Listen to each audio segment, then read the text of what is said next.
નમસ્કાર મિત્રો, અનકહી સ્ટોરીઝમાં આપનું સ્વાગત છે। પ્રદોષ વ્રત 2025 હિન્દુ કેલેન્ડર મુજબ દર મહિનાના કૃષ્ણ અને શુક્લ પક્ષમાં ત્રયોદશી તિથિએ પ્રદોષ વ્રત રાખવામાં આવે છે અને વર્ષમાં કુલ 24 કે 25 પ્રદોષ વ્રત ઉપવાસ કરવામાં આવે છે। હિન્દુ ધર્મમાં આ વ્રતનું ખૂબ મહત્ત્વ માનવામાં આવે છે। પ્રદોષ વ્રતના ખાસ દિવસે ભગવાન ભોલેનાથ અને માતા પાર્વતીની પૂજા કરવામાં આવે છે। સનાતન ધર્મમાં આ દિવસ પૂજા માટે ખૂબ જ શુભ માનવામાં આવે છે। એવી માન્યતા છે કે પ્રદોષ વ્રતના દિવસે ભગવાન શિવની પૂજા કરવાથી તમામ મનોકામના પૂર્ણ થાય છે। ધાર્મિક માન્યતાઓ અનુસાર અઠવાડિયાના 7 દિવસના પ્રદોષ વ્રતનું પોતાનું વિશેષ મહત્ત્વ છે। હવે આપણે તેની કથા વિશે જાણીશું।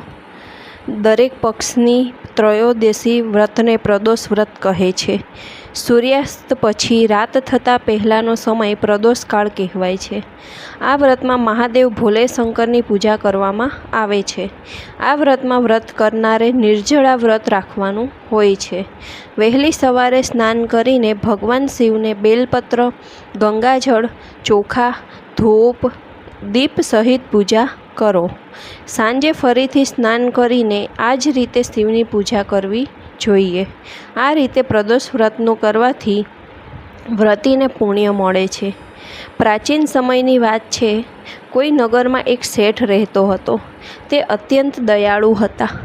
તેમને ત્યાંથી કોઈ પણ ક્યારેય ખાલી હાથે ન જતું હતું, પરંતુ તેમને કોઈ સંતાન ન હતું, જેને કારણે તેઓ ઘણા દુઃખી હતા। એક દિવસ તેમણે તીર્થયાત્રાએ જવાનો નિર્ણય કર્યો। જેવા તેઓ નગરની બહાર નીકળ્યા હતા કે તેમને એક વિશાળ વૃક્ષની નીચે સમાધિ લગાવી એક તેજસ્વી સાધુને જોયા। બંનેએ વિચાર્યું કે સાધુ મહારાજના આશીર્વાદ લઈ આગળ યાત્રા કરીએ। પતિ પત્ની બંને સમાધિકાલીન સાધુની સામે હાથ જોડી બેસી ગયા અને તેમની સમાધિ તૂટે તેની પ્રતીક્ષા કરતા રહ્યા। સવારથી સાંજ અને પછી ફરીથી રાત પડી ગઈ, પરંતુ સાધુની સમાધિ ન તૂટી। પણ તે બંને પતિ પત્ની ધૈર્યપૂર્વક હાથ જોડીને બેસી રહ્યા। અંતે બીજા દિવસે સવારે સાધુ સમાધિથી ઉઠ્યા। પતિ પત્નીને ત્યાં બેસેલા જોઈને કહ્યું, પણ તે બંને પતિ પત્ની ધૈર્યપૂર્વક હાથ જોડીને બેસી રહ્યા। અંતે બીજા દિવસે સવારે સાધુ સમાધિથી ઉઠ્યા। પતિ પત્નીને ત્યાં બેસેલા જોઈને સાધુ મહારાજ બોલ્યા, હું તમારી અંતર્મનની કથા જાણી ગયો છું।